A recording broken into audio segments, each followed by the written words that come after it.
Mais uma vez cumprimentamos a todos com a paz do Senhor, amém? Amém. Eu quero louvar a Deus pela vida de todos, do pastor Mauro, do pastor Edi.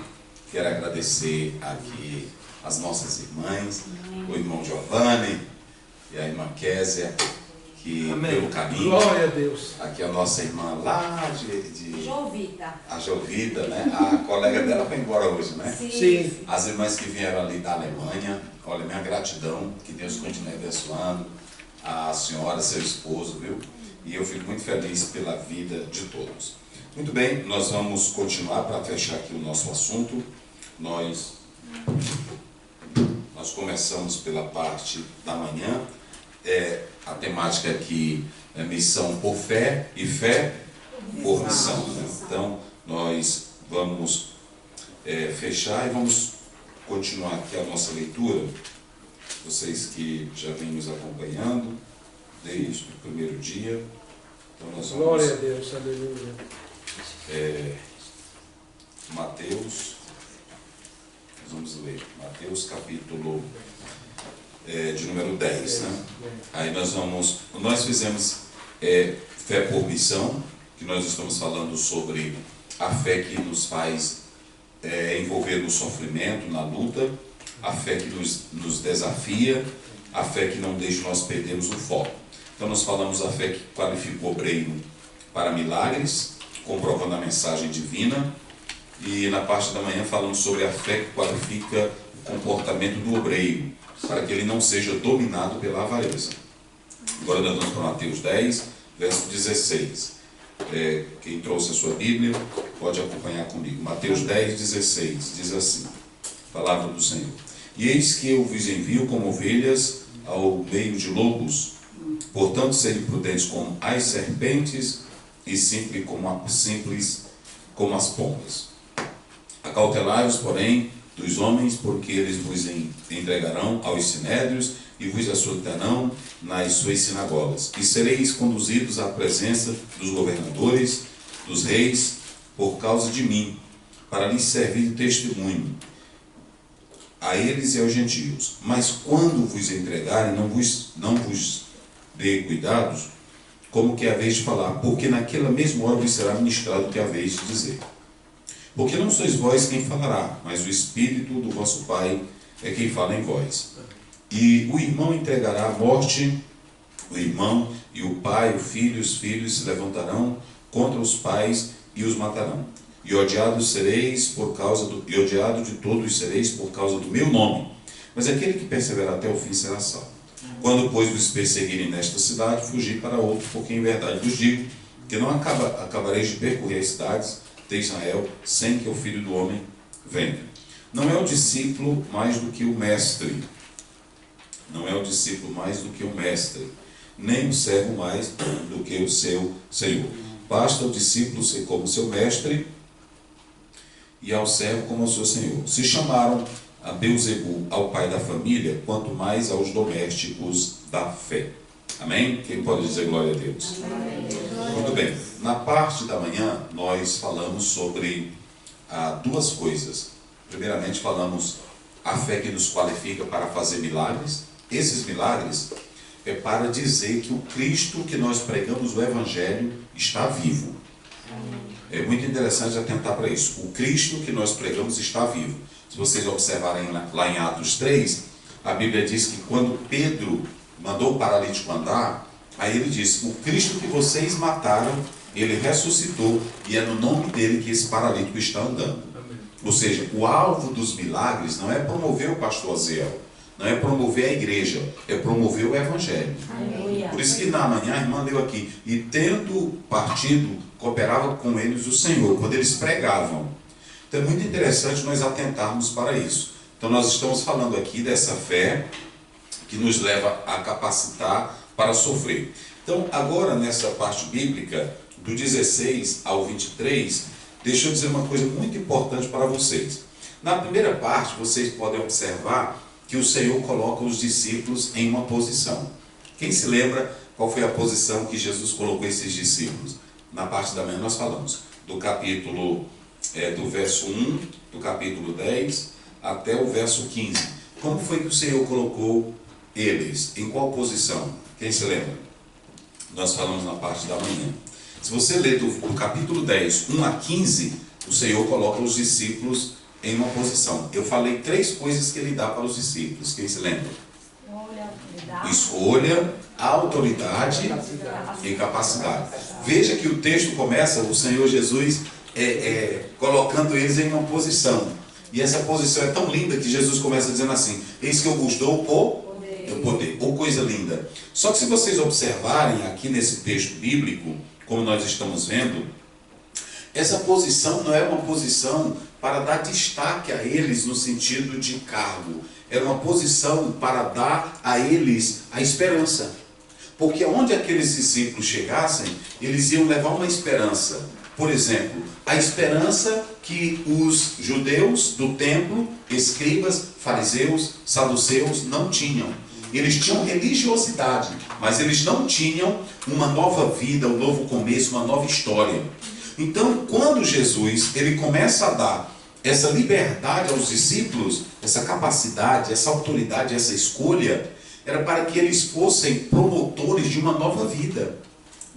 Porque eles não vão sair presos no rito religioso. Nós sabemos que tem igrejas que tem templo, tem tradição teológica, mas vocês se lembram que lá em Atos 3, como nós falamos, a Bíblia diz que Pedro e João subiu ao templo para orar.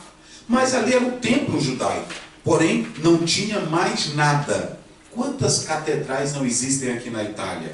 Mas aonde é que os católicos todos da Itália estão vivos dentro do templo? Adorando a Deus, cantando, glorificando. Não existe isso. Como também agora aqui na Inglaterra, vários templos bonitos, mas vazios. Sabe por quê? Porque o mais importante para uma igreja, uma comunidade de fé, é ela ter Cristo vivo dentro dela. Amém. E quando vocês observem bem essa história, irmãos, é tão triste quando a gente não tem no nosso meio homens de Deus que façam a diferença. Se não me foge a memória, me veja aí 1 Samuel 3, só para me ver aqui na mente esse texto. 1 Samuel 3, como é que diz aí? Só para a gente seguir aqui em frente. Glória a Deus. 1 Samuel 3. 3 primeiro. E o jovem Samuel servia ao Senhor perante Eli. E a palavra do Senhor era de muita valia naquele dia. Está vendo? Na Bíblia dela está dizendo, e a palavra do Senhor é de muita valia. Tem outra tradução que diz, e a palavra do Senhor era rara. Veja bem, não é? Era rara. Porque, preste bem atenção, tinha um sacerdote ali, tinha os filhos de Eli, tinha a tradição religiosa de Israel, mas não tinha homens de Deus comprometidos. Vocês entenderam?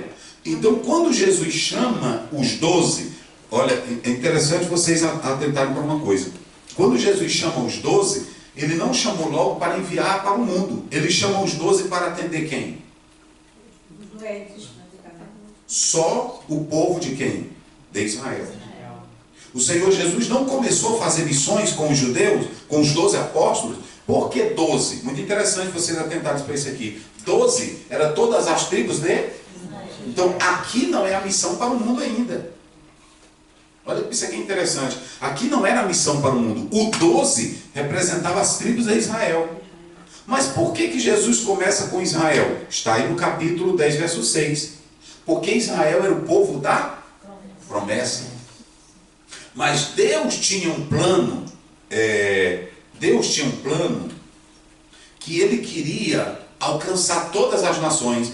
Desde o capítulo 19, verso 6 do livro de Êxodo, vocês observam que Deus quis que a comunidade do mundo fosse profeta, fosse sacerdote.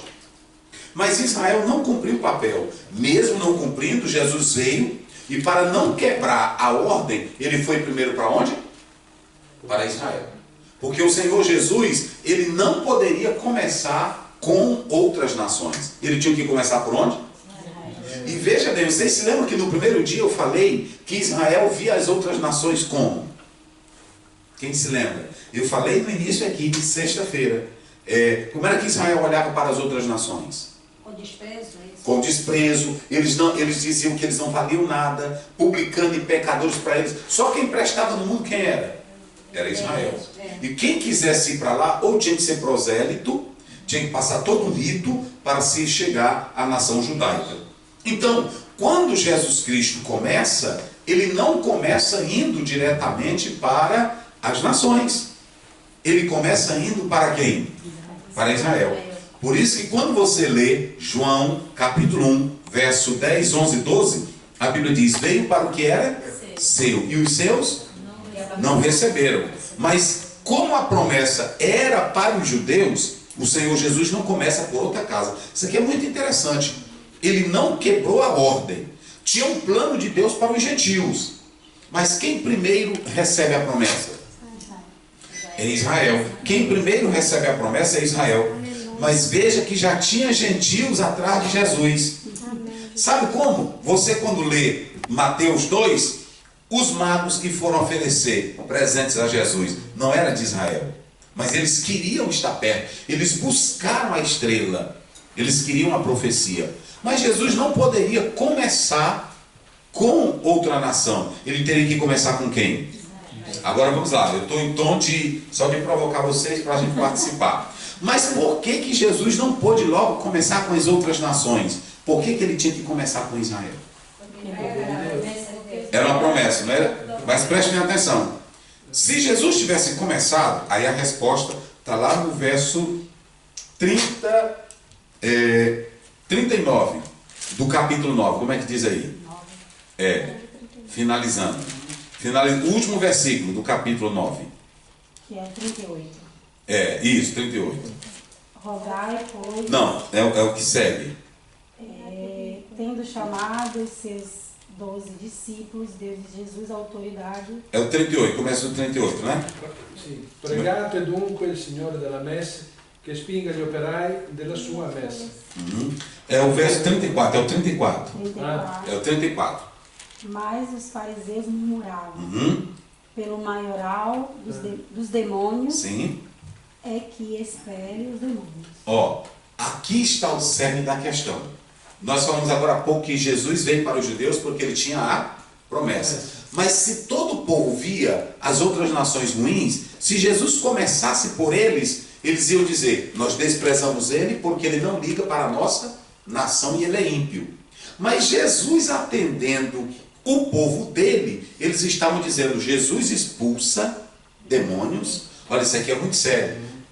Eles começam dizendo assim, Jesus expulsa demônio pelo príncipe dos demônios. Ou seja, eles começaram a desprezar Jesus a partir daqui. Mas Jesus não foi logo atender as outras nações. E mais uma vez, no capítulo 10, ele chama os 12 e manda os 12 para onde? Ele diz assim, não vão pelo caminho dos gentios, vão para a nação de Israel. Mas lá atrás vocês podem observar que quando Jesus entra, eles já estão chamando Jesus de um traidor, já estão dizendo que Jesus é cheio do diabo e que ele opera milagre através do poder de quem? Do poder do demônio. Então é muito interessante vocês atentarem para isso aqui, para ver a conexão dessa perícope ou dessa passagem bíblica. Porque Jesus, ele não traiu seu povo, ele não traiu sua nação. Ele pega os 12, símbolo da nação de Israel, as 12 tribos, e manda levar o evangelho. Só que se vocês observarem, Jesus começa colocando os discípulos dele em um patamar. Ele diz assim, eu vos dou autoridade. Eu capacito vocês. Eu escolhi vocês. Só que os discípulos começaram a ficarem felizes, porque Jesus estava elevando. Só que o mesmo Jesus que eleva eles, é o Jesus que vai rebaixar. Vocês estão entendendo? Então veja bem, quando você atende para esse texto aqui, o Senhor começa dizendo, eu dou autoridade para vocês, eu dou poder para vocês. Mas quando você percebe aqui dentro do próprio texto, ele diz assim, não ganhem dinheiro com o evangelho. Eu vou dar poder a vocês, eu vou dar autoridade a vocês, de graça recebeste? Ou seja, com o evangelho não tem troca, não tem moeda. O evangelho é generosidade. Aqui é muito importante, aqui não está falando do meu trabalho, aqui está falando que o Senhor deu poder para eles, e aquele poder não poderia ser negociado. negociar. Teve um homem na Bíblia que tentou comprar com dinheiro esse poder. Quem se lembra o nome dele? Pronto. Ele disse assim, está lá em Atos 8, quando eles viram os apóstolos colocando as mãos, e aí o poder de Deus caindo, ele disse, me dá também desse poder, eu pago por ele. E aqui que entra quem é bom de história, aqui estão os irmãos que gostam, a simonia. Se vocês observarem, é a primeira que entra na igreja trocando e vendendo as coisas de Deus. Mas aqui o Senhor Jesus disse assim, não negociem o meu evangelho, porque vocês não têm poder para fazer paralítico andar, cego enxergar, vocês não têm poder para ressuscitar mortos. Eu estou dando esse poder. Se eu estou dando esse poder, vocês não têm autoridade de negociar o meu evangelho. Vocês estão entendendo, irmãos? Amém. Ninguém pode negociar evangelho. É por isso que é muito triste, por exemplo, eu na igreja, eu negociar um voto de um crente, eu negociar o evangelho, eu negociar o meu ministério, eu pregar e enricar com o ministério. Uma coisa é Deus me sustentar, a outra coisa é eu me beneficiar para ser rico em nome da fé. E vou dizer uma coisa, Deus não tem compromisso nenhum com homens que enriquecem com o evangelho. E hoje tem muitos líderes que ficam dizendo, meu irmão, não tenho culpa de Deus ter me abençoado. Não, senhor. Você, tudo que Deus te der com o dinheiro da igreja, jogue para dentro da igreja. Aleluia. Jogue para missões, jogue para o reino. Amém. Pronto. A Bíblia diz aí, no verso 10, digno é o trabalhador do seu salário, do seu sustento. É isso que a Bíblia está dizendo. Mas a Bíblia não manda eu ficar rico com dinheiro de igreja. Aí por isso que eu estou dizendo para vocês, Jesus diz, eu dou poder, mas o poder era de quem? Então ele é quem tem direito de dizer, não negocie o meu evangelho, que vocês não podem fazer nada. Deixa eu dizer uma coisa para vocês aqui, eu posso pregar a maior mensagem, eu posso ter o maior discurso. John MacArthur, em uma hora que ele escreve, ele diz isso, eu posso pregar o maior discurso, eu posso fazer o que eu quiser, mas tem uma coisa que eu nunca faço, é edificar a casa. Por isso que lá no Salmo 127 diz, se o Senhor não edificar a casa, em vão faz o quê? Em vão trabalhos que edifica. Se o Senhor, olha, vocês podem ter a maior guarda, mas se Jesus não der a vigilância, pronto. Isso aqui é muito sério, meus irmãos. Isso aqui é muito sério. E há uma coisa que eu quero dizer para vocês, é que quando você atenta para isso, se o Senhor não edificar a casa, você pode ter o melhor sermão, mas se o Senhor não usar o Espírito Santo para convencer, a tua palavra bonita não convence.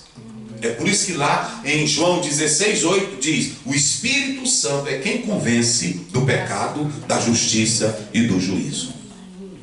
É por isso, irmãos, que aqui vocês podem observar que o Senhor Jesus Cristo, aqui está no texto, ele vai usar a cura. Agora vamos analisar isso. Ele vai usar a cura, ele mandou eles irem pregar, mas ele vai usar a cura para confirmar o evangelho. A cura não é para enricar a igreja.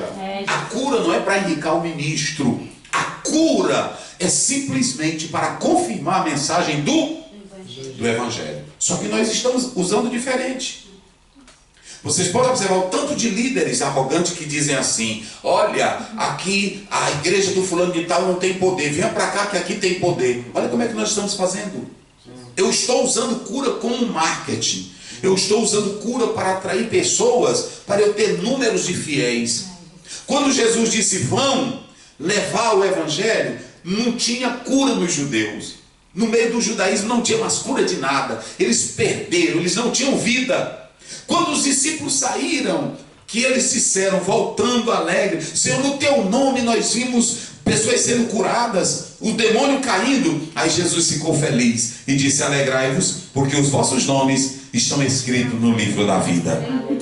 Então escute aqui. Agora imagine, no tempo do judaísmo não tinha mais milagre, não tinha mais cura, não tinha mais nada. Eles tinham templo, tinham tradição teológica, tinham tudo, mas não tinha a vida do evangelho. Quando Jesus manda os 12, era como se ele estivesse dizendo, eu quero começar uma nova história no meio de vocês. Eu quero levantar vocês. A vida está começando. Um pregador do evangelho é o espalhador da vida, gente.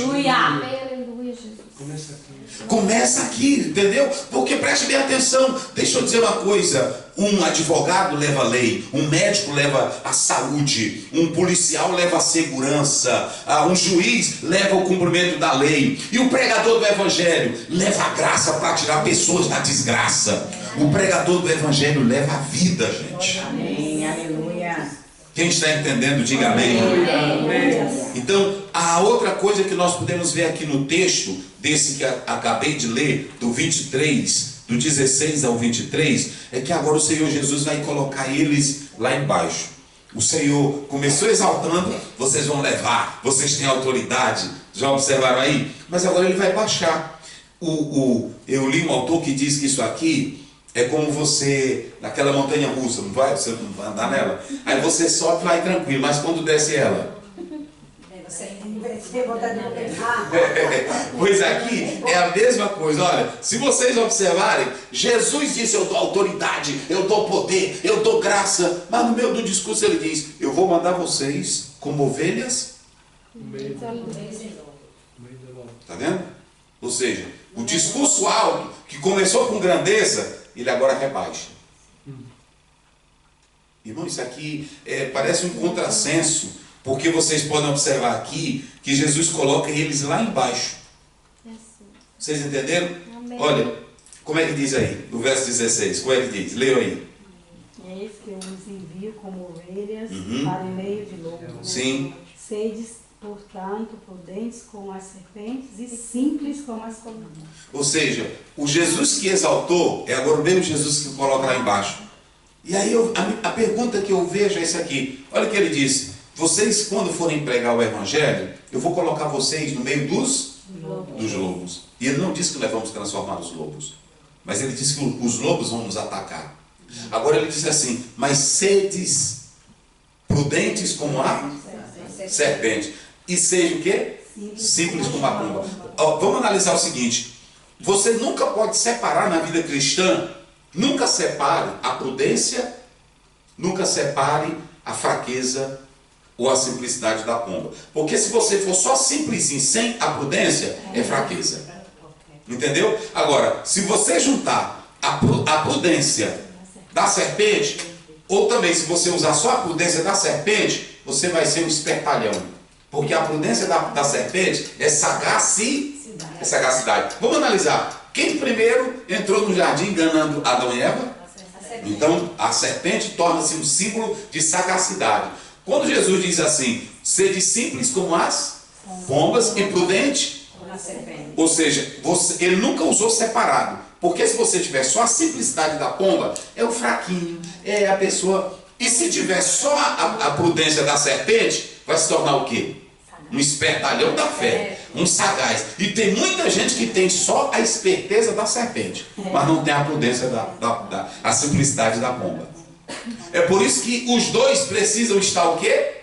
Juntos. Nunca separe a prudência, porque se você tiver a simplicidade da pomba, ela vai colocar fraqueza em você. Mas a prudência da serpente, ela vai ajudar você a ter a sagacidade. Aí as duas estão bem alinhadas. Mas o Senhor Jesus que exalta é o mesmo que vai rebaixar a eles. E aí, se vocês analisarem, irmãos, por que o Senhor Jesus vai rebaixá-los? Agora eu vou dizer uma coisa para vocês. Nunca pensem, eu vou correr aqui agora. Nunca pensem vocês que evangelho é confortável para o mundo de hoje.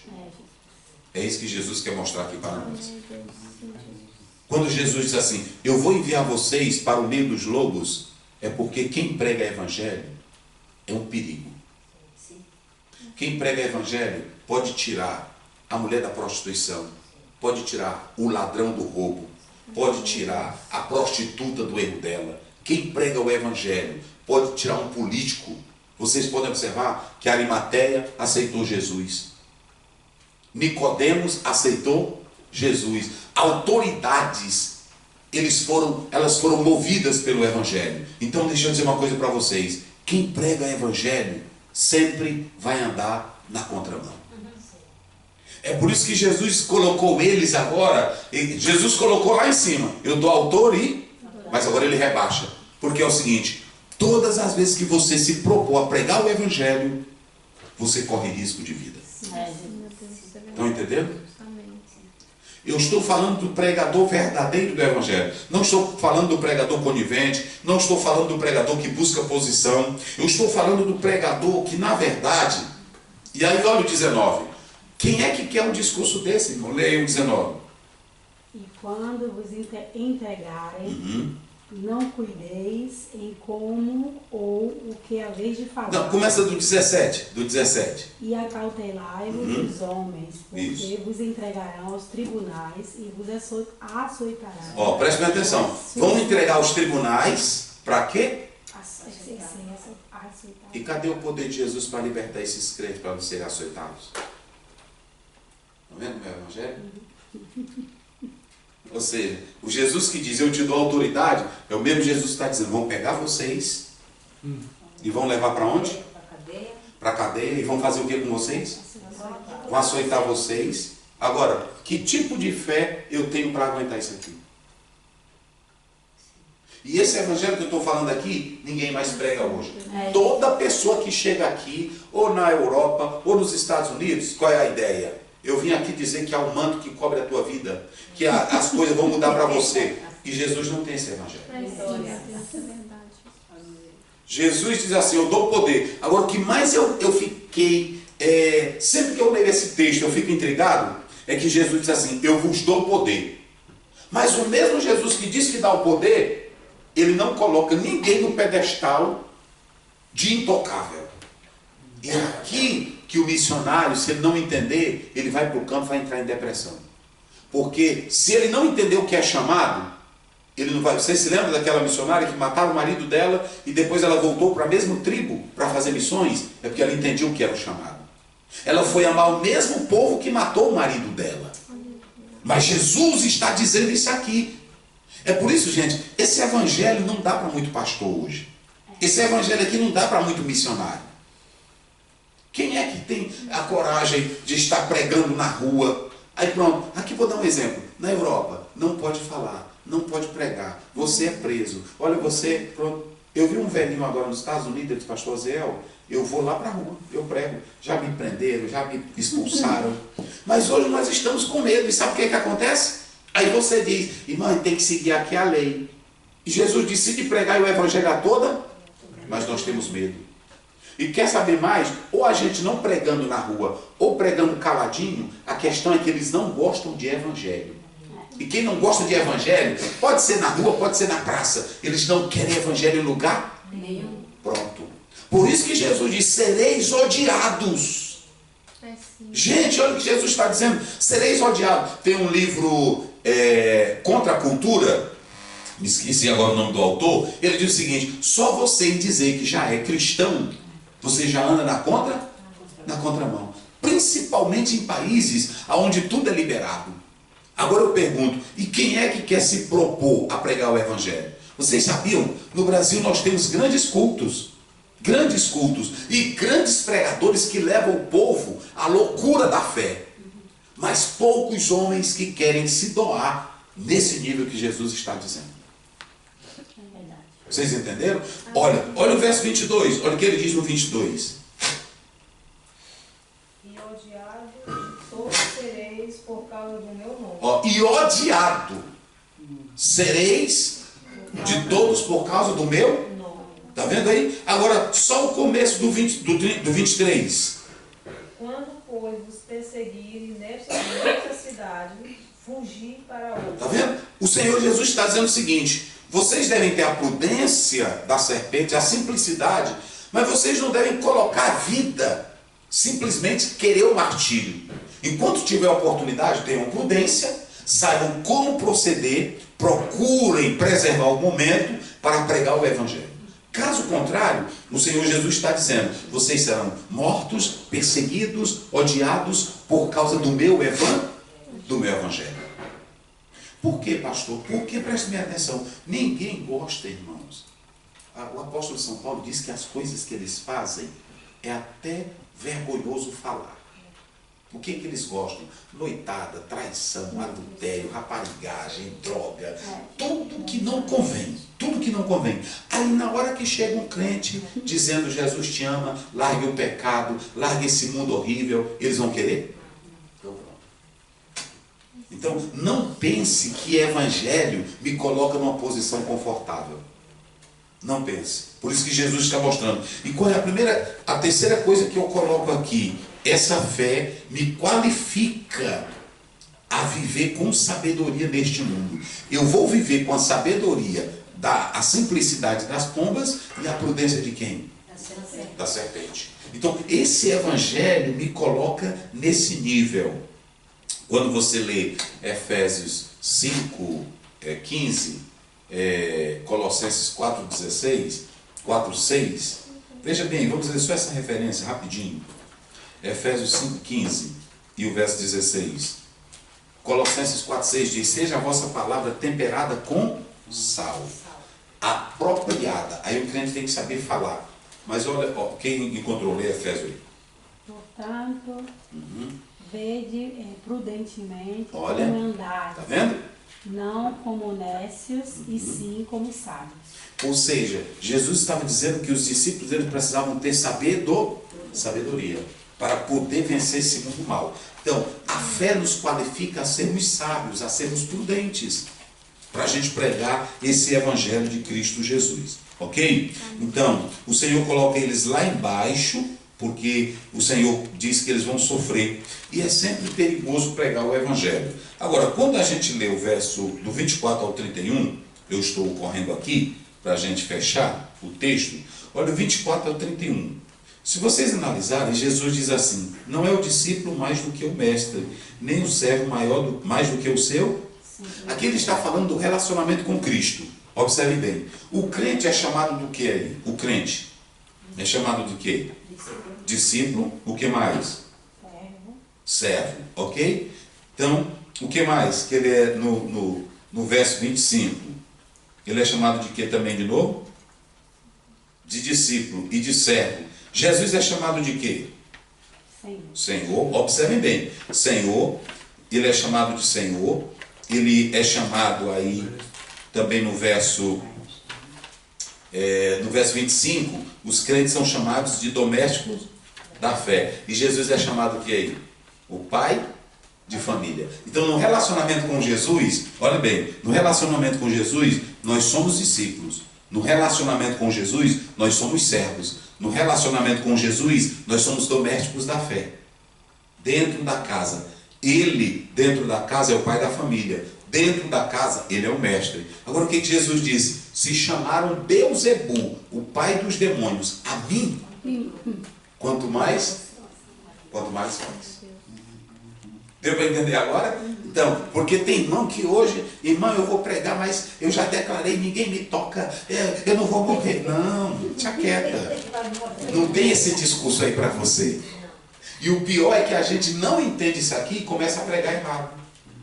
Aí o tanto de missionários que estão morrendo, pregando o evangelho. Aí eu canto um hino, ninguém me toca, ninguém passa por mim, ninguém... Meu irmão, vamos parar com isso. Vocês estão entendendo o que é evangelho? Agora, tem pessoas que não querem ouvir isso. Tem pessoas que não querem ouvir isso. Mas Jesus, eu pergunto aqui, Jesus enganou os discípulos? Jesus iludiu os discípulos? E por que nós estamos iludindo? Tem muita gente, irmãos, frequentando a igreja porque acredita que Jesus vai melhorar a casinha dele, vai melhorar o emprego dele, vai melhorar a família dele. E Jesus é só isso aí para ele. Negócio pesado. Aí observem bem, quando você atenta para esse texto, aí a gente lê do verso 16 a 28 também, ele nos qualifica pela fé a vencer os ataques de Satanás. O Senhor nos qualifica. O verso 28, como é que diz? Só o verso 28. Verso 28, leia aí. E não temais os que matam o corpo. E não temais o que mata o corpo. E não podem matar a alma. E não podem matar a alma. Temei antes aquele que pode fazer perecer no inferno a alma e o corpo. Olha, aí o Senhor diz, não tenha medo. Sabe como é que você resiste ao ataque de Satanás? O Senhor nunca disse a um crente que é para o crente ter Medo de Satanás.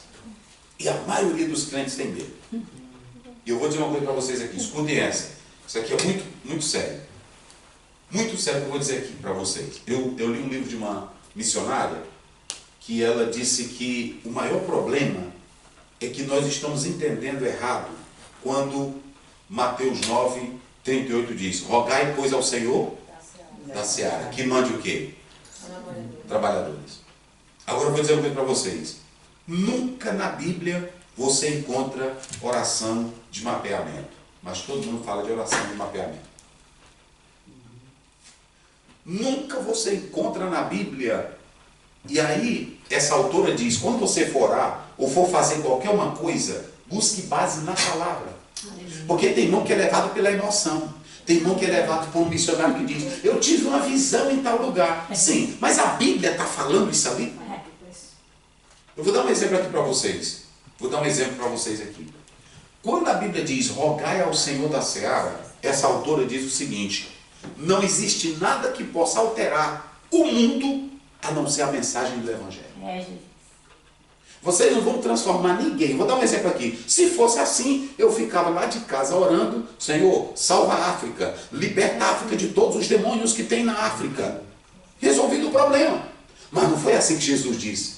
Jesus disse, ide por todo mundo, pregai o Evangelho. Aí o que é que acontece? Orar pelos que vão pregar, para o Senhor abrir portas. Mas a ordem de Jesus não foi mudar a cidade com jogar azeite. Teve um pastor que alugou um avião em um país aí e jogou azeite na cidade toda. E até hoje as pessoas só ficaram meladas. E nunca saiu nada. Vocês entenderam minhas coisas? E nunca saiu nada. Por quê? Agora prestem atenção. Aí as pessoas dizem assim, pastor Zé, o senhor é contra? Se não está na Bíblia. O problema, olha, só para vocês terem uma ideia. Quando a Bíblia diz, rogai ao Senhor, dá. Quem é o dono da seara, gente? E Jesus disse, ide por todo mundo e pregai. Mas ele diz, orai pelos que estão fazendo a obra. Agora, eu orar por alguém que está fazendo a obra é outra coisa. Senhor, dá graça para o missionário que está lá em Cuba. Senhor, dá graça para o missionário que está lá na Itália. Abre portas para ele ter estratégia para pregar o Evangelho. Porque só tem uma coisa que salva a pessoa. O que é, meus irmãos? É o Evangelho. Olha, só para vocês terem uma ideia, vamos ver rapidinho. Pegue aí 1 Timóteo. 1 Timóteo 2. 1 Timóteo 2, vamos começar pelo verso 3. Quem encontrou aí? 1 Timóteo 2. Isto é bom e aceitável diante Pronto, de começa do 1. Começa do 1 para a gente entender. Quero, porém, pois, irmãos... Antes de tudo, pois, exorto que se use a prática de súplicas, orações, intercessões, ação de graça, em favor de todos os homens. Então preste atenção. Paulo está dizendo, orem por todos os... Pronto, vamos lá. Só para você pegar o mistério. Vamos lá. Pode ir. Em favor dos reis e de todos os que se acham investidos de autoridade. Pronto. Orar pelas autoridades para que Deus dê bons planos, para que não usem de política miserável com o país. Vamos lá. Para que vivamos vida tranquila e mansa. Está vendo? Com toda a piedade e respeito. Isso. Nós temos que orar. Senhor, abençoa. Aqui na Itália é o quê? Presidente, ministro, ora, Senhor, queremos orar por eles, queremos orar pelos deputados, para que não aprovem leis contrárias, queremos ter vida tranquila, nos abençoa, abençoa a Europa, abençoa os Estados Unidos, eu tenho que orar. Amém. Mas olha o que Paulo diz, pode ir. Isto é bom e aceitável. Isso é bom e aceitável. Diante de Deus, nosso Salvador. Sim. O qual deseja que todos os homens sejam salvos e cheguem Agora preste bem atenção, só orar não resolve. É isso que Paulo está dizendo. Aí ele diz, isto é bom, mas olha como é que ele vai terminar o texto aí, como é que ele diz? E cheguem ao pleno conhecimento da verdade. Pronto, aí quando você lê João 8,32, como é que Jesus disse? Conhecereis o quê? E a verdade. Então, a oração leva à verdade? Nós temos que orar pelas pessoas para Deus proteger e guardar. Mas para a salvação, quando ela leu aí, para que todos cheguem ao pleno Conhecimento não da se chega em verdade. conhecimento pela oração. Só se chega por onde? Com a palavra. Vocês entenderam? Então, eu tenho que aliar os dois. Oração, mas também palavra. Quer ver? Vamos ler Efésios 6. Me parece que é o verso 17. Se não me foge a memória, eu creio que é. Efésios 6, eu não anotei isso aqui, mas tá aí. Efésios capítulo 6, verso 17. Vamos lá. Só para vocês terem ideia. Nós temos que aliar os dois, oração e pregação. Esse negócio, por exemplo, mapear a cidade, jogar azeite, declarar, tem gente que bota. Eu não sou contra. Esta cidade é do Senhor Jesus. Vai pregar não, para ver se ela vai ser. Só vai ser de Jesus se pregar o Evangelho, gente. Amém. E se converter. Ontem eu falei de Nínive. O que foi que Jonas fez em Nínive? Ele só fez o que em Nínive? Ele só pregou o Evangelho, a palavra de Deus. Achou? Efésios 6, 17. Como é que diz? Tomai também o capacete da salvação. Isso, pode ir. E a espada do Espírito. Sim. E a palavra de Deus. Pode ir. Orando em todo tempo. Ó, orando em todo tempo. Em súplica no Espírito. Da mesma forma, vai. Vigiando nisso com toda perseverança e súplica por todos os santos. Sim, vai. E por mim. Aí aqui, e orando também por mim. Que me seja dada no abrir da minha boca a palavra com confiança para fazer notório o mistério do Evangelho. Meu Deus do céu. Meus irmãos, por que a gente não aprende isso? Por que a gente não aprende isso? Aí se eu ficar aqui, Jesus, salva a Itália, salva a Itália, salva a Itália, manda um grande avivamento. Ah, meu Deus, a Itália precisa. Vá pregar o Evangelho. Ore, mas se levante para pregar. Senhor, me dá oportunidade, não é assim? Senhor, eu quero a autoridade do céu. Hoje eu vou sair para pregar. Abre porta, Jesus. Aí tu vai no mercado, quando dá fé, Deus abre a porta para você. Olha o que Paulo diz. E orem também por mim para que me seja dada a palavra para eu tornar conhecido o mistério do Evangelho. Aleluia. Tem muitos crentes que oram, mas não se levantam para pregar. E a pessoa só vem ao conhecimento se a palavra for pregada. Por isso que a Bíblia diz em Romanos 10:17, a fé vem ouvir o quê? Agora preste bem atenção. Eu vou para a gente caminhar para encerrar. A Bíblia diz que eles iam para o meio dos lobos. Eu pergunto aqui, Jesus ficou com peninha deles? Não. Jesus disse assim, vocês vão perante reis, sacerdotes, vocês vão perante as autoridades. Pronto, isso aqui era posição? Nunca. Eles iam ser levados para a autoridade, era para ser o quê? Olha, taca. Você já vê que hoje as pessoas só, Deus vai me levantar, Deus vai me botar no pódio. Pódio de crente, irmão, é açoite, é taca. É cadeia. É cadeia. É assim, que nem um irmão, o pastor estava me dizendo aqui da região da Europa, ele disse, meus irmãos, orem por nós que nós estamos sofrendo muito lá em Portugal. Aí o irmão disse, sofrendo como? Olha, a carne está cara, e etc. Irmão, que sofrimento é esse, irmão? Tem muita gente agora com isso. Eu estou sofrendo muito, irmão. Eu pego 3 metrô para me chegar lá na igreja. E os homens que andavam eram a pé, irmão, no meio de morte, no meio de tudo. E Jesus disse, eu vou colocar vocês no meio das feras. Se é para a glória de Deus, se é para exaltar o Evangelho, nem que eu morra, mas eu vou falar de Jesus. E aí Jesus não coloca eles aqui, irmão, debaixo. Agora tem uma coisa, não tenha medo. Não foi isso que ele disse? Porque prestem atenção, naquela época tinha o poder romano, tinha Herodes, tinha todo tipo de autoridade e tinha também o diabo. Mas o próprio Senhor Jesus disse, não tenhas medo. Você nunca vai encontrar na Bíblia para nós termos medo do diabo. A Bíblia vai dizer assim, a Bíblia está dizendo assim, em Tiago, resistir ao diabo. E ele o quê? Então a Bíblia nunca mandou. E por que a maioria dos crentes hoje tem medo do diabo? É uns crentes ficando possessos, é uns crentes com medo do diabo. Essa não é. Um dia eu estava lá na igreja, quando começamos um trabalho, aí De repente, uma moça caía, os irmãos, aí caíam os irmãos para expulsar. Eu disse, pode acabar com isso aqui. Aqui é casa de Deus, o que eu quero com esse negócio aqui? Você não é tão crente, não? Aí quando eu ia olhar que as irmãs iam para o culto, aí não comia. Aí pronto, eu disse, coma na casa de vocês.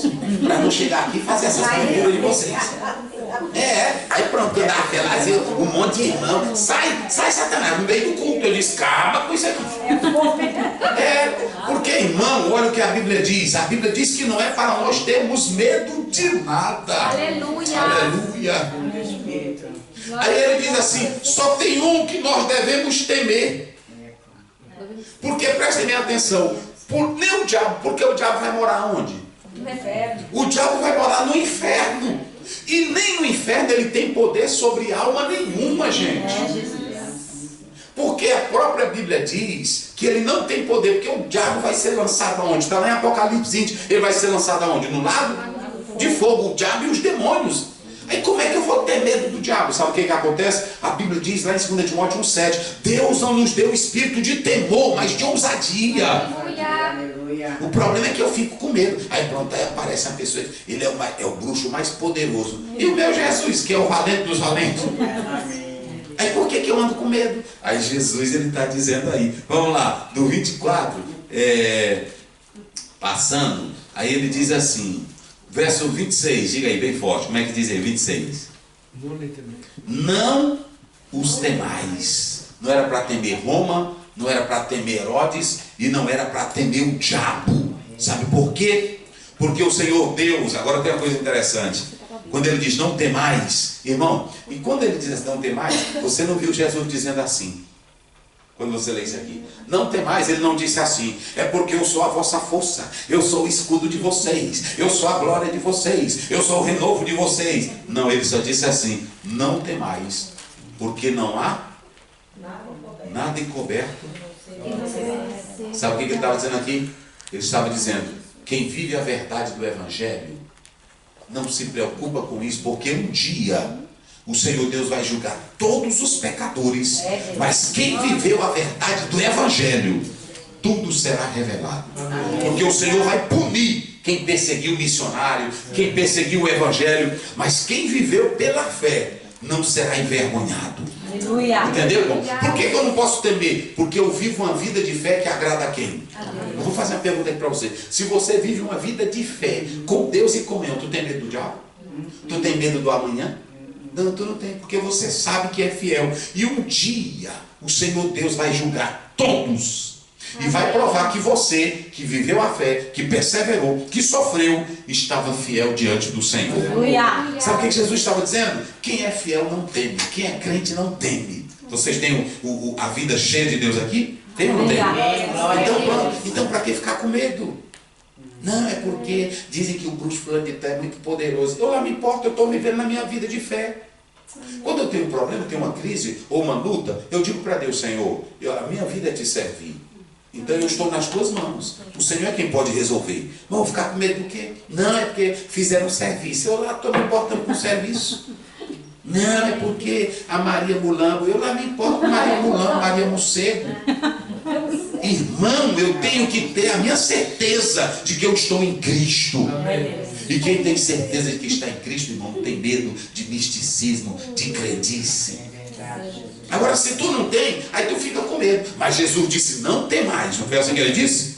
Não tem mais. Aí pronto. E ele diz o seguinte para os irmãos, não tem mais os que matam o corpo e não podem matar a alma. O diabo, irmão, nem a alma ele pode matar. Porque o Senhor vai jogar no inferno o diabo e as almas que não temeram a Deus.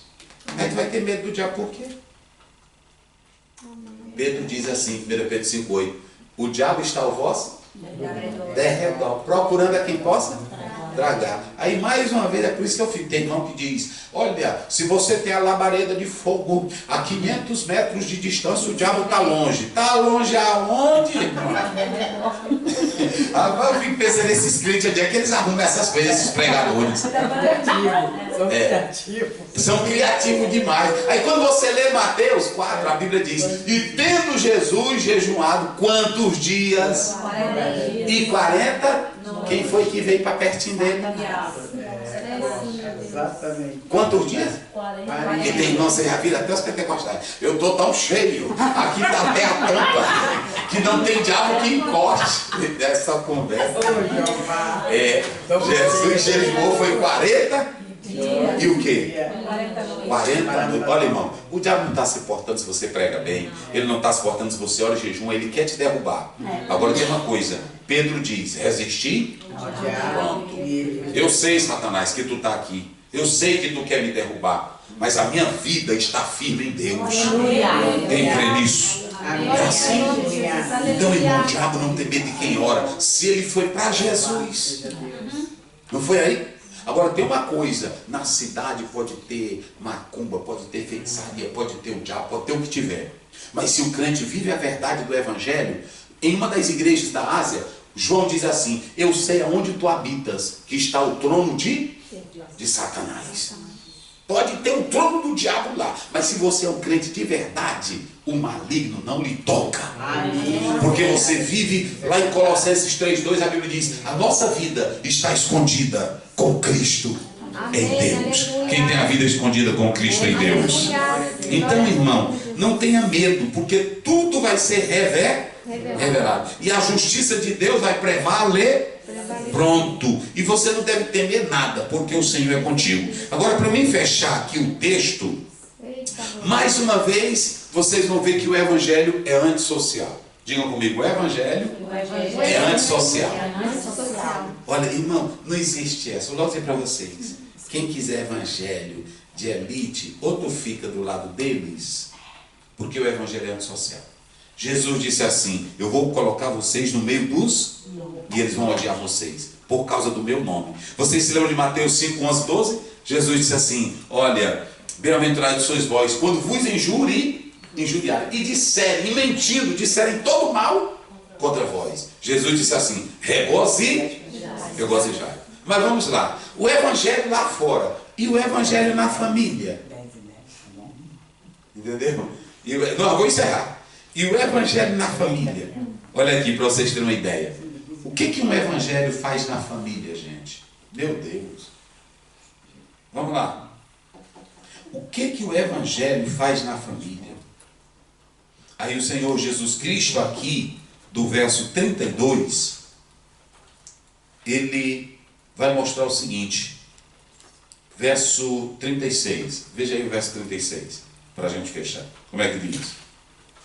Assim os inimigos do homem serão os da sua própria casa. Sim.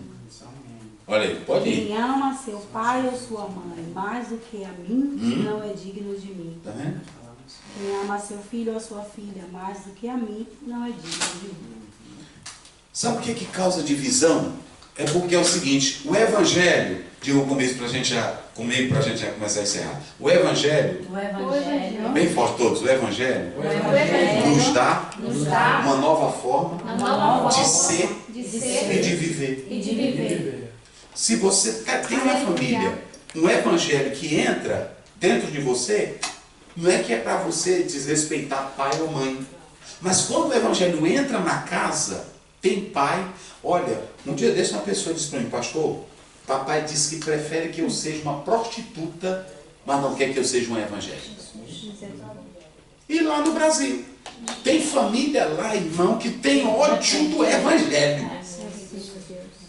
Vocês entenderam? Tem deles que dizem, eu quero ver meu filho na cachaça, mas eu não quero ver ele no Evangelho. Porque o Evangelho é um estilo de vida diferente. É sim, meu Deus. E quem recebe o Evangelho, se a família não... Vocês se lembram quando Jesus disse assim, se a casa for digna. Aí tem irmão que diz assim, Senhor, eu vou apontar a mão para a minha casa, que o diabo não entre lá na minha casa, que o diabo... Só tem uma forma do diabo não entrar lá. É aceitar o Evangelho. É verdade. Vocês entenderam? Aí a gente fica, até eu também faço, porque tem irmão que vai pregar lá, pastor, bota a mão para tua casa, vire para tua casa. Aí eu rio, aí pronto, né? Mas isso não funciona. Jesus está dizendo o seguinte, só funciona na casa quem vive a forma do Evangelho. Aleluia. E o Evangelho é me tirar das trevas para a luz. O Evangelho é mudança de vida. É verdade. Evangelho é me tirar da idolatria, gente. Evangelho é me tirar dos ídolos. É verdade.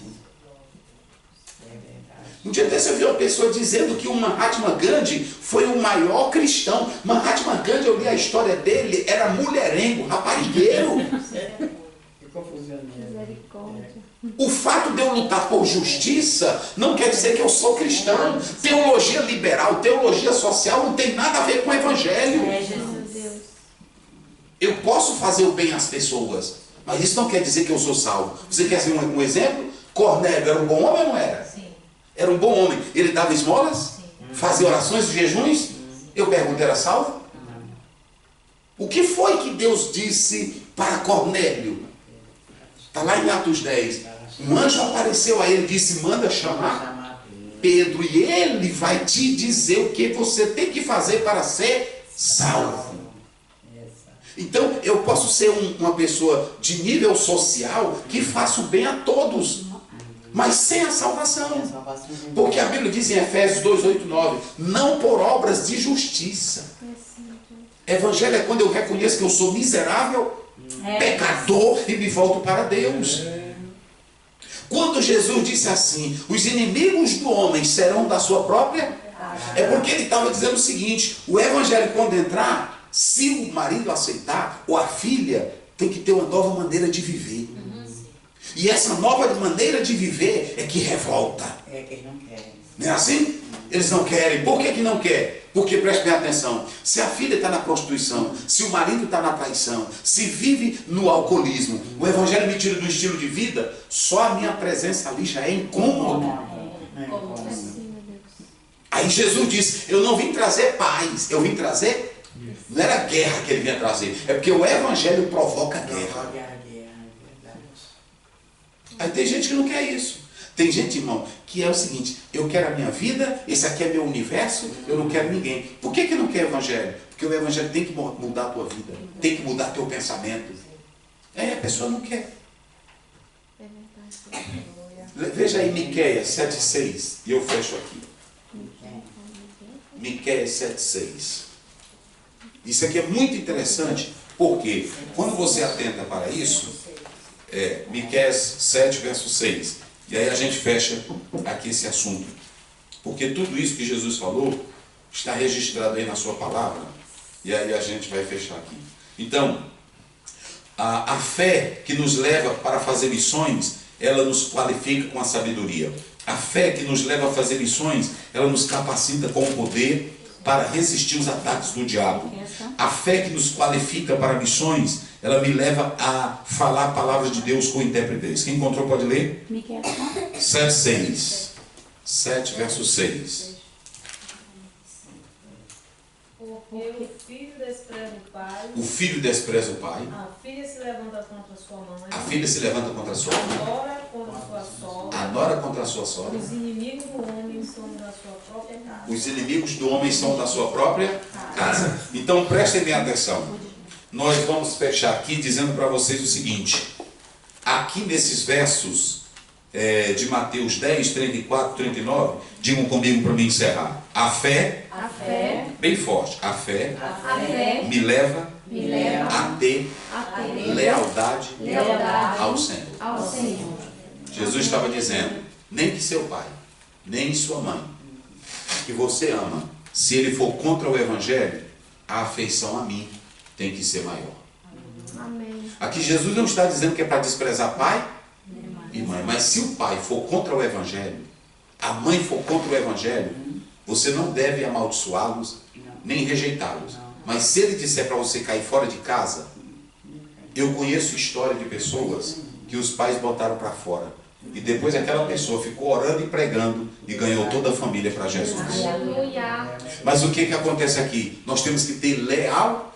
Essa é a fé que me leva a fazer missões. A fé que me leva a fazer missões não é a fé que me promove, não é a fé que me exalta, é a fé que me leva a confessar, nem que morra, mas eu confesso Jesus diante das autoridades. Eu não tenho vergonha de pregar o evangelho. E Jesus disse que era para manter a leal. E quando você lê 2 Timóteo 3,12, a Bíblia diz, todos que querem viver piedosamente em Cristo padecerão o quê? Perseguição. Quem quer viver em Cristo piedosamente? Não é quem quer viver confortavelmente, é piedosa. Pronto, aí Jesus diz assim, essa lealdade. Agora eu vou finalizar. Ô pastor, e só tem coisa pesada nesse texto? Não. Uma coisinha final para nós aí. Tem uma coisinha boa aí. Pronto. Verso 40 para a gente encerrar. Leia aí. Quem vos recebe, a mim me recebe. Isso. Quem me recebe, recebe aquele que me enviou. Quem recebe um profeta no caráter de profeta, receberá o galardão de profeta. Quem recebe um justo no caráter de justo, receberá o galardão de justo. Isso.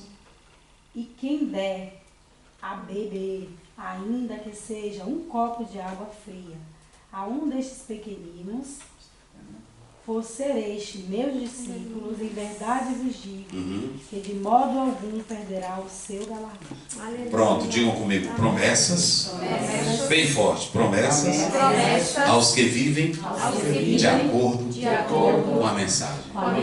Jesus estava dizendo o seguinte, vocês lembram que Jesus disse assim, a casa, se esta casa for digna. O que é uma casa digna, gente? Qual é o conceito que nós temos de casa digna? Uma casa no centro de Deus. Pronto, olha o que ela disse. Preste bem atenção. Não adianta tu botar óleo na tua casa, nem água benta, nem o fumo do Oriente, o incenso. Nada disso protege tua casa. Jesus disse assim, quando vocês entrarem numa casa, que eles receberem a mensagem que eu estou dando, essa casa é digna. Aleluia. Amém, Oh, aleluia. Amém, Jesus. Não é isso? A casa digna, gente, é quando o Evangelho está nela.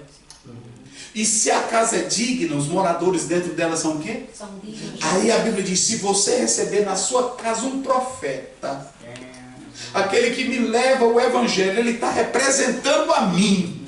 Amém. Se você receber ele na qualidade de profeta, você, Jesus disse que estão recebendo quem? Estão recebendo a mim. E se vocês derem um copo d'água àquele que prega o Evangelho, as normas que eu dou sem alterar, vocês vão receber o quê? Por que galardão de profeta? Porque do jeito que eu estou sabendo que aquele profeta está levando o Evangelho, eu estou mantendo ele como um profeta. Rapaz, meu pai gostava desse versículo. Parece que eu estou vendo ele, a boca dele dizendo, rapaz, quem recebe a mim, ele pregava, estão recebendo Jesus. Porque eu prego, ele dizia, porque eu prego a verdade. E é mesmo.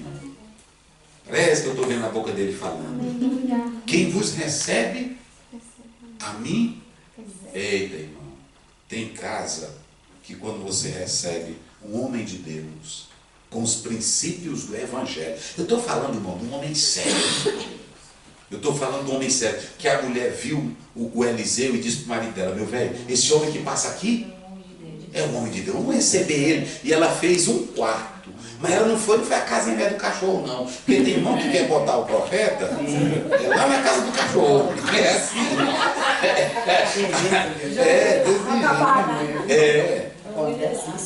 Aí pronto. Ela disse, meu velho, vamos fazer um quarto. Não foi assim? Fez um quarto. E ela pensou no bem dele, além de fazer o quarto, o que foi que ela botou no quarto? Uma mesa, um candeeiro, para ele não ficar de noite caindo nas coisas. Não. Aí pronto. Foi tão lindo que quando ele andava, pastor Edinho, ele andava dentro do quarto, ele disse para o moço dele, rapaz, o que eu faço por essa senhora? Porque isso aqui, meu Deus do céu, não é assim?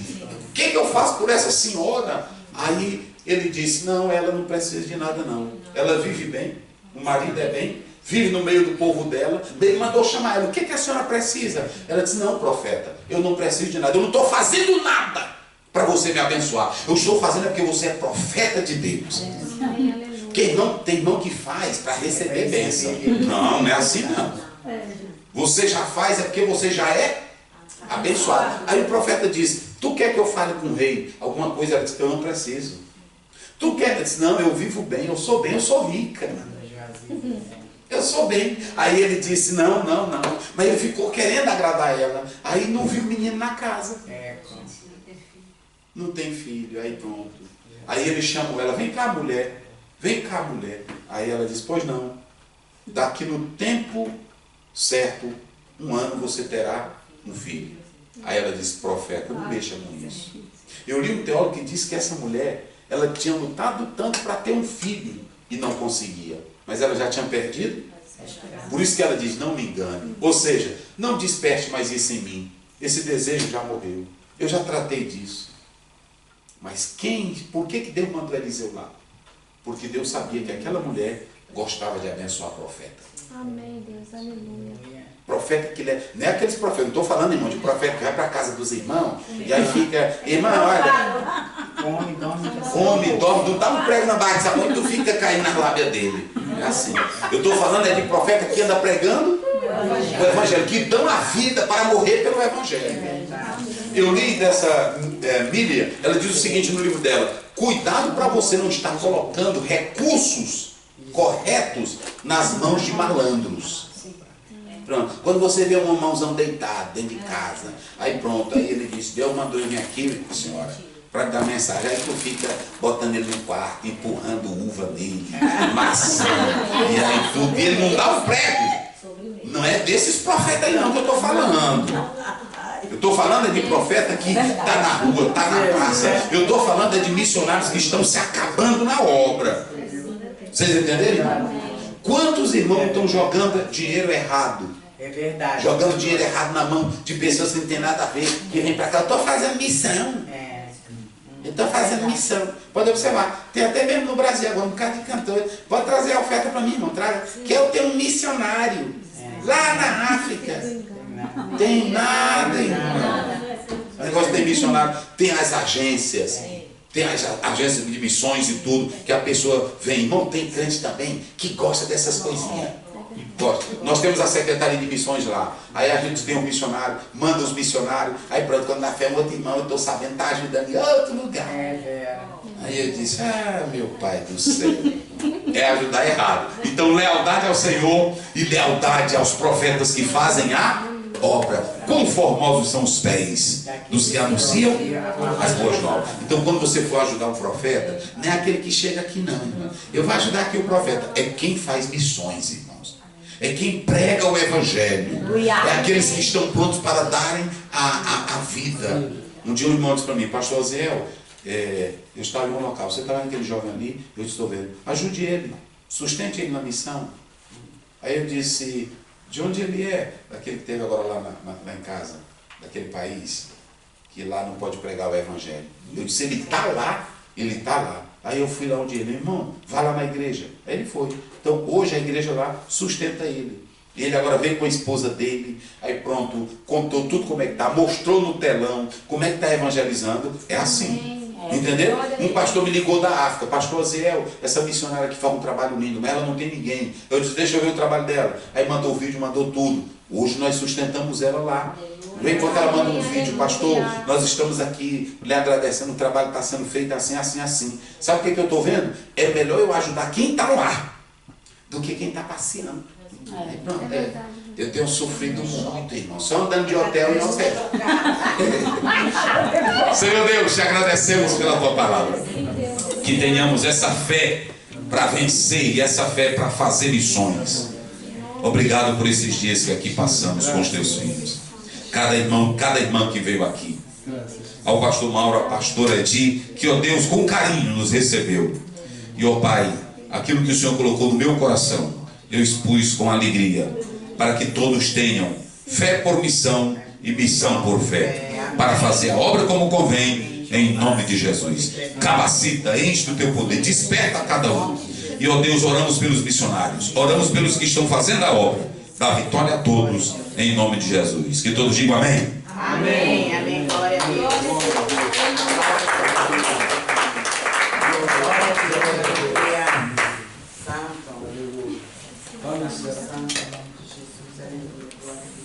Vamos encerrar. Eu agradeço mais uma vez. Pastor Neide vem aqui. Em nome de Jesus. Eu, pastor Neide, agradecemos vocês pelo carinho, pela presença, a todos os pastores que estão chegando aqui no Brasil. Já agradeci hoje elas por meio da Tá bom, tá bom. Agradecer tá a bom. minhas irmãs Eu amadas participo, aí. eu dou. Muito obrigado. Fazemos uma oração para a volta de todos Exato, na pensei de casa. Deus, sim. Na casa. E depois encerramos aqui. Muito obrigado pela vossa vida. Amém. Fazemos uma oração para que... Agora fazer igual os pais, Igreja Grande. Se gostou, anuncia para o próximo ano para poder Deus despertar mais missionário em missão. Tá bom, minhas amadinhas? Amém. Graças a Jesus. Amado Deus, amado Pai, em nome de Jesus Cristo, pelo Espírito Santo que nos guia nessa oração, Senhor, nós te apresentamos todas as pessoas, todos os irmãos e irmãs, Senhor, que deveriam retornar a casa, Senhor. Senhor, guia, Senhor, protege a viagem, Senhor, tem curas, tem cuida, Senhor, dele, Senhor, em nome de Jesus, tira todo obstáculo, tira todo impedimento, Senhor, agradecemos a sua presença, Senhor, agradecemos a sua palavra, agradecemos por todo, Senhor, abençoa, Senhor, o presente, Senhor, abençoa a nossa noite, Senhor, abençoa os pastores, Senhor, Osiel, Adelian, desculpa, em nome de Jesus, nós estamos aqui, te agradecemos sempre, Senhor. Fechamos esse simpósio em nome de Jesus Cristo. Amém. Amém. Amém. A bênção apostólica, a graça do Senhor Jesus Cristo, o amor do Pai, a comunhão do Espírito Santo seja convosco e junto a igreja diz Amém. Em nome de Jesus. Até a próxima ano, se Jesus não vier antes. Não, nós ficamos da pena, tá tranquilo. Tranquilo. A paz do Senhor. Gente, a gente vai sair porque eu tenho que pegar a chave e levar ela, tá? Pela glória de Deus. Deixa eu ligar aqui as coisas. Tirar as coisas. Vou falar mesmo. Deixa eu tirar daqui. Pega